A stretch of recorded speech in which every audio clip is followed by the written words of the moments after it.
Assalamualaikum warahmatullahi wabarakatuh. Perkenalkan, nama saya Umi Nur Khalifa dengan NIM 2411074. Di sini saya ingin membuat video untuk memenuhi tugas mata kuliah Fikih Muamalah dengan dosen pengampu Bapak Muhammad Taufik Anwar, SPDI MPD. Baiklah, kali ini kita akan membahas tentang konsep harta.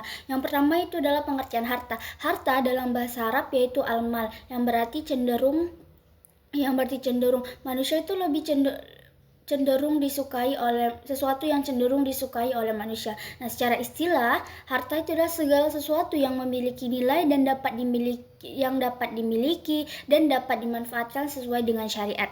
Nah, untuk kedudukan harta itu bukanlah tujuan akhir, akan tetapi harta itu adalah sasaran. Nah, untuk kedudukannya, harta itu sebagai amanah dari Allah. Harta yang kita miliki itu bukanlah mutlak milik kita, akan tetapi itu adalah titipan dari Allah atau amanah dari Allah. Allah tuh mau melihat sejauh mana kita dapat memanfaatkan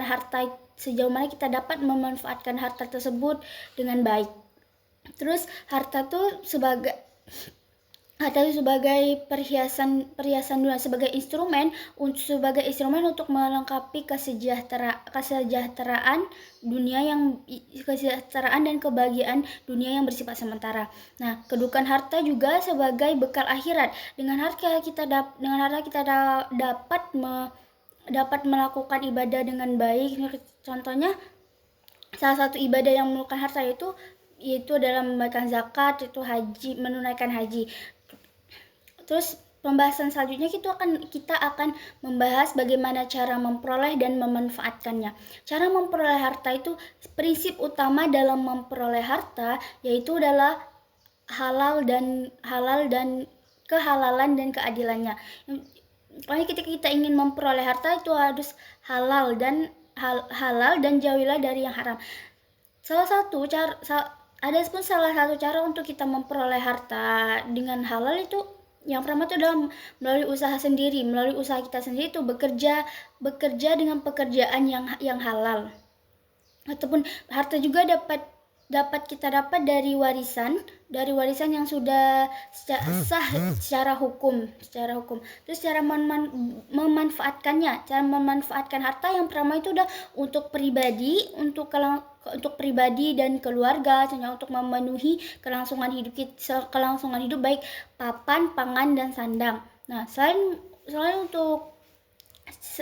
untuk misalkan memenuhi kelangsungan hidup, harta juga sebagai alat kita untuk beribadah. Contohnya tadi harta ini dapat kita manfaatkan misalkan untuk tolong menolong sesama tetangga misalkan, ataupun bisa juga kita untuk membayar zakat, bersedekah. Nah, banyak pemanfaat harta yang kita lakukan misalkan sehari-harinya. Nah, terus kita untuk kategori harta itu yang pertama itu adalah mutakawim dan ghairu mutakawim. Nah, untuk harta mutakawim itu harta yang dapat dimanfaatkan atau disebut harta yang diperoleh dengan sah. Misalkan contohnya rumah yang diperoleh dari hasil jerih payah kita sendiri. Nah, untuk itu harta ghairu mutakawim itu harta yang tidak didapatkan secara sah. Contohnya itu narkotika ataupun barang curian. Nah, terus kategori harta yang kedua itu adalah mankul dan ikor. Nah, untuk mankul itu adalah harta yang dapat dipindahkan dari satu tempat ke satu tempat lainnya tanpa merusak harta itu sendiri. Contohnya uang, handphone, laptop, dan lainnya. Nah, kalau untuk ikor itu harta yang tidak dapat dipindahkan dari satu tempat ke tempat lainnya. Contohnya sebidang tanah, rumah, ataupun gedung. Contohnya yang tidak dapat dipindahkan. Terus kategori harta selanjutnya itu adalah mitli dan kimi. Nah, mitli itu adalah harta yang memiliki jenis yang sama, ukuran yang sama, berat yang sama di pasaran. Jika benda tersebut rusak, maka dapat digantikan dengan benda yang serupa. Contohnya beras dengan beras dengan merek yang sama. Terus kalau kategori harta kini itu adalah harta yang tidak memiliki kembaran di pasaran, ataupun misal gimana contohnya ya, dia itu untuk nilainya itu diukur dari kesenian ataupun kelangkaan, contohnya lukisan dan barang-barang antik lainnya. Nah, terus pembahasan yang terakhir itu mengenai fungsi harta. Fungsi harta sendiri itu udah sebagai tadi kelangsungan hidup kita, sebagai untuk memenuhi kebutuhan kita sehari-hari. Selain untuk memenuhi kelangsungan, itu sebagai alat ibadah. Harta juga bisa digunakan untuk sebagai alat ibadah kita. Selain sebagai alat ibadah, harta juga digunakan untuk kemaslahatan ummah.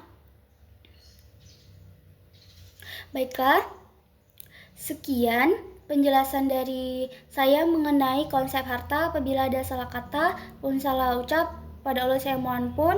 Kepada yang mendengarkan video ini, mohon maaf apabila ada salah kata. Wabillahi taufiq wal hidayah. Wassalamualaikum warahmatullahi wabarakatuh.